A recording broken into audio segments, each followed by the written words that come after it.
Hi, I hope you're well. And I want to talk to you about wells, because in this week's Parsha of Toledot, it's a lot about digging wells and redigging wells. You see, in the Middle East, one of the main resources that people fight over is water. And so in the ancient world, digging a well and finding water was a necessity of life, and it was something that often you fought with your neighbors over. We see in this week's Parsha that Yitzchak redigs the wells that his father has dug, and then he digs some more.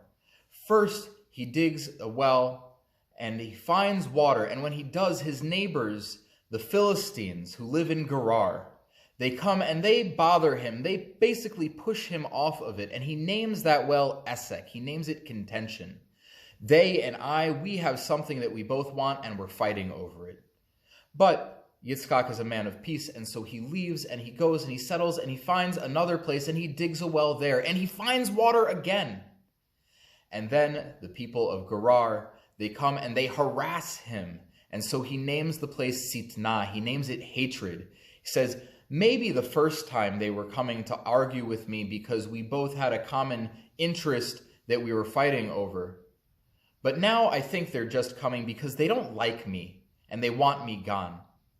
But Yitzchak is a man of peace, and so he leaves and he finds another place to be, and he digs another well, and he again finds water, and they leave him alone here.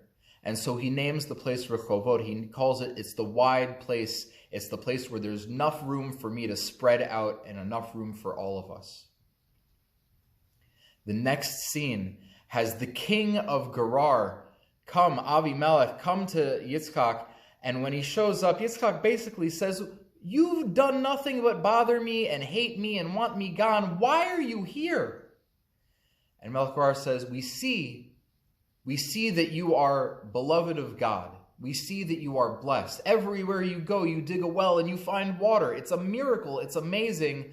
We want to make peace. It's really a hopeful end to a story that has been fraught with conflict. I'm also feeling very hopeful recently because I've been watching the news, and I know that's not usually something that makes people feel hopeful, but I saw this week a news conference where the minister from Bahrain came and was in Jerusalem, standing at a podium with Benjamin Netanyahu, the two of them talking about having peace, having cooperation, about flights between one and the other, about wonderful visits. I read an article this week about the amazing experience of Sukkot in the United Arab Emirates, a thing that a year ago would have been dreamt of as impossible. There have been, for many years, conflicts in the Middle East between Israel and the Jews and all of its Arab neighbors. We can view it as initially, we both want this piece of land. We're both interested in having a space that is our space, having a country that is our country where we can take care of our interests and take care of our people.